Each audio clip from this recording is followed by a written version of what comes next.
जिस लड़के का कभी कपड़े देखकर मजाक बनाया था और सबके सामने बेइज्जती करी थी और कहा था कि तुम जैसे भिखारी की औकात नहीं कि तू हमारी बराबरी कर सके। लेकिन जब उस लड़के का सच सामने आया तो ऐसा हुआ कि लड़की की पूरी दुनिया हिल गई। राहुल उस दिन शहर के सबसे भीड़ भाड़ वाले कैफे के कोने में बैठा था। सामने एक सादी सी कॉफी का कप रखा था जिससे अब भी भाप फूट रही थी। पुराने कपड़े, जींस और घिसी हुई घड़ी। राहुल की पहचान उसकी सादगी में थी। उसकी आंखों में अब भी किसी अधूरे ख्वाब की चमक बाकी थी। उस वक्त कैफे में प्रिया दाखिल हुई। रेशमी बाल, महंगे कपड़े, ऊंची एड़ी की सैंडल और हाथ में ब्रांडेड पर्स। उसके आने से जैसे कैफे की हवा में भी एक चमक घुल गई। प्रिया के साथ उसके 3 दोस्त भी थे जो हंसते हुए उसी कोने की तरफ बैठे जहां राहुल बैठा था। राहुल ने नजर उठाई तो दिल की धड़कन तेज हो गई। राहुल को वह दिन याद आ गया जब किसी दान उत्सव में उसने प्रिया को पहली बार देखा था। तभी से उसका दिल बस उसी एक नाम में सिमट गया था, प्रिया। लेकिन प्रिया उसे देखकर हंस दी। उसके पुराने कपड़े और घड़ी को देखकर उसके दोस्त भी मुस्कुरा उठे। राहुल नजरें झुका ली मगर उसका दिल अब भी सच्चा था। प्रिया ने पहली बार उसका नाम लिया, राहुल। राहुल ने मुस्कुराकर गर्दन हिलाई। फिर प्रिया ने जहर घुले लहजे में पूछा, अकेले बैठे हो या किसी अमीर की नकल कर रहे हो? राहुल ने धीरे से जवाब दिया, मुझे बस काफी पसंद है। प्रिया उसी आवाज में सच्चाई थी मगर प्रिया के लिए वह कोई मायने नहीं रखती थी। प्रिया ने दोस्तों की ओर देखकर तंज कसते हुए कहा, गरीब लड़के भी आजकल काफी हाउस में सपने देखने आ जाते हैं। राहुल के लिए यह हंसी किसी तमाचे से कम नहीं थी मगर वह चुप रहा। उसे कभी उम्मीद थी कि प्रिया दिल को समझेगी, लेकिन आज वह भ्रम भी टूट गया। प्रिया ने आखिरकार वार किया, मेरे जूते की कीमत शायद तुम्हारी महीने की कमाई से ज्यादा होगी। हकीकत में जीने के लिए जेब भरी होनी चाहिए। राहुल मुस्कुराया, एक कड़वी सी मुस्कान, बोला, जो दिखते हैं वो होते नहीं और जो होते हैं वह दिखते नहीं। दोस्तों ने तालियां बजाई जैसे कोई मजाक पूरा हो गया हो। प्रिया चली गई, पीछे मुड़कर नहीं देखा। राहुल वहीं बैठा रहा। काफी अब ठंडी हो गई थी। उसके अंदर कुछ टूट गया था, शायद यह विश्वास कि कोई उसे दिल से भी समझेगा।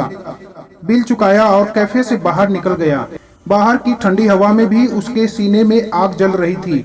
रात को वह अपने पुराने घर पहुंचा और वह कमरा खोल जिसे बरसों से नहीं छुआ था, वहीं रखी थी उसके पिता की दी हुई वह चाबी जिससे एक सच छुपा था। चाबी पर धूल थी मगर उसमें वह ताकत थी जिसने उसके पिता को इस शहर का सबसे बड़ा नाम बनाया था। राहुल ने अपना पुराना फोन निकाला और वह नंबर डायल किया जिसे उसने कभी मिटाया नहीं था। नमस्ते अंकल, हाँ मैं राहुल, अब सब शुरू करना है। उस रात राहुल ने फैसला कर लिया था, ना तो वह अपने पैसे का दिखावा करेगा, ना प्रिया को अपना दर्द बताएगा, मगर वह दुनिया को जरूर दिखाएगा इज्जत पैसे से नहीं दिल से मिलती है। उसने चाबी अपनी जेब में रखी, मुट्ठी खोली और एक हल्की सी मुस्कान आई।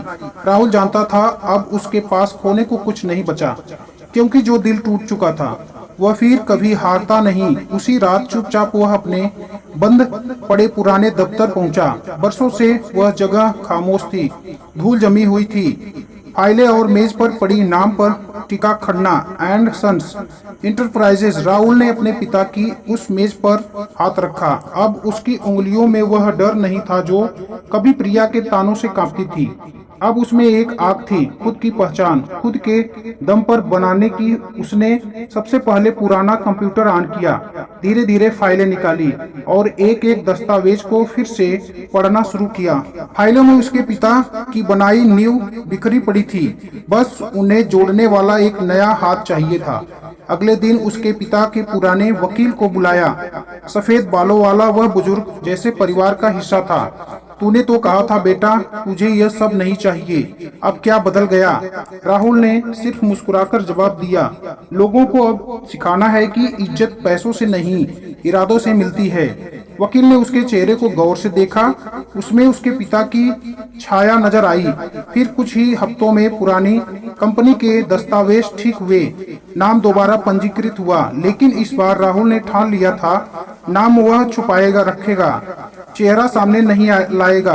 दुनिया उसे सिर्फ एक साधारण कर्मचारी मानेगी, मगर हकीकत में वह मालिक होगा। धीरे धीरे उसने पुराने संपर्क फिर से जोड़ने शुरू किए। कुछ पुराने कर्मचारी, पुराने कारोबारी, दोस्त सब लौटने लगे। राहुल अब भी वही था।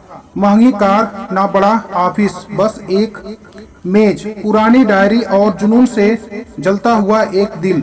बाहर से सादगी, अंदर से बवंडर। दूसरी ओर प्रिया की जिंदगी पहले जैसी ही चल रही थी। चमक, दिखावा, पार्टियां और फिल्टर लगे पोस्टर पर। उसे नहीं पता था कि उसके पापा का साम्राज्य अंदर ही अंदर ढह चुका था। बड़ी बड़ी कारें किस्तों पर थी, बैंक की फाइलें लाल निशानों से भरी हुई, पर प्रिया अब भी उसी भ्रम में जी रही थी। उधर राहुल की मेहनत रंग लाने लगी। उसकी ईमानदारी, गुणवत्ता और काम का तरीका इतने मजबूत थे कि खुद ब खुद बड़े ग्राहक जुड़ने लगे। राहुल अब भी पर्दे के पीछे ही रहा। वह खुद को बस एक मैनेजर की तरह पेश करता, जबकि असल मालिकाना हक का उसी के दस्तकों में छुपा हुआ था। एक रात राहुल अकेले अपने दफ्तर में बैठा था। सामने उसी कैफे की तस्वीर रखी थी जहां एक दिन किसी ने उसकी गरीबी पर हंसकर उसकी आत्मा को कुचल दिया था। उसने तस्वीर को देखा, हल्का मुस्कुराया और बुदबुदाया, अब तू अपनी दुनिया में खुश है प्रिया, और मैं अपनी।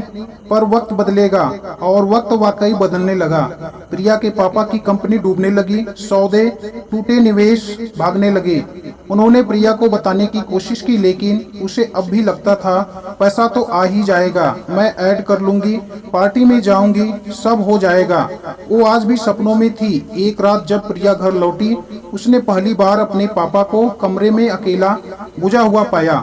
उनके हाथ में पुरानी फाइलें थी, माथे पर चिंता की रेखाएं जो अब शब्दों से नहीं छुपती थी।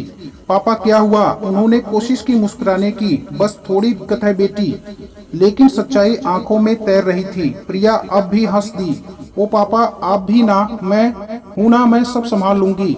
मगर उसके पापा ने एक लंबी सांस ली। उन्होंने ऐसा एहसास हो चुका था कि उनकी बेटी अब भी दिखावे के जाल में फंसी हुई है। वो जानते थे कि उसकी दुनिया अगर गिरी तो शायद संभल ना पाए। उधर राहुल की कंपनी अब प्रिया के पापा की कंपनी से भी बेहतर माल सस्ते दामों में बाजार में बेच रही थी। धीरे धीरे ग्राहक पलटने लगे और प्रिया के पापा के पास बची थी सिर्फ खाली मेज और खोखले वादे। सारा नाम, सारा रुतबा अब सिर्फ दीवारों पर टंगी पुरानी तस्वीरों में रह गया। 6 महीने बीते और अब फर्क प्रिया को भी दिखने लगा था। जो दोस्त उसके साथ क्लबों में थे अब उसका फोन उठाना छोड़ चुके थे। क्रेडिट कार्ड काम करना बंद कर चुके थे। एक दिन उसे अपना ब्रांडेड बैग बेचने की नौबत आ गई और उसी दिन पहली बार उसने खुद से सवाल किया, अगर पैसे ना हो तो क्या मैं कुछ भी हूँ? राहुल ने अब भी किसी को नहीं बताया कि पर्दे के पीछे सब कुछ चलाने वाला वही है। उसने अपनी कंपनी का नाम अलग रखा, कोई कड़ी नहीं छोड़ी। वह बस चुपचाप अपने केबिन में बैठता, फाइलों पर हस्ताक्षर करता, कर्मचारियों को समझाता। उसके कर्मचारी भी नहीं जानते थे कि वही राहुल वही लड़का था जो कभी कैफे के कोने में ठंडी कॉफी लेकर अपमान झेल रहा था। एक दिन प्रिया ने अपने पापा से कहा, पापा मुझे भी कुछ करना है, मुझे कोई काम चाहिए, मैं आपका हाथ बटाना चाहती हूँ। पापा की आंखों में थोड़ा सुकून दिखा। उन्होंने धीरे से कहा, बेटा शायद मुझे भी असली दुनिया का सच समझ में आए। प्रिया ने अपना परिचय पत्र बनवाया, पुरानी तस्वीरें निकाली और कई कंपनियों में भेजा। कई जगह से कोई जवाब नहीं आया।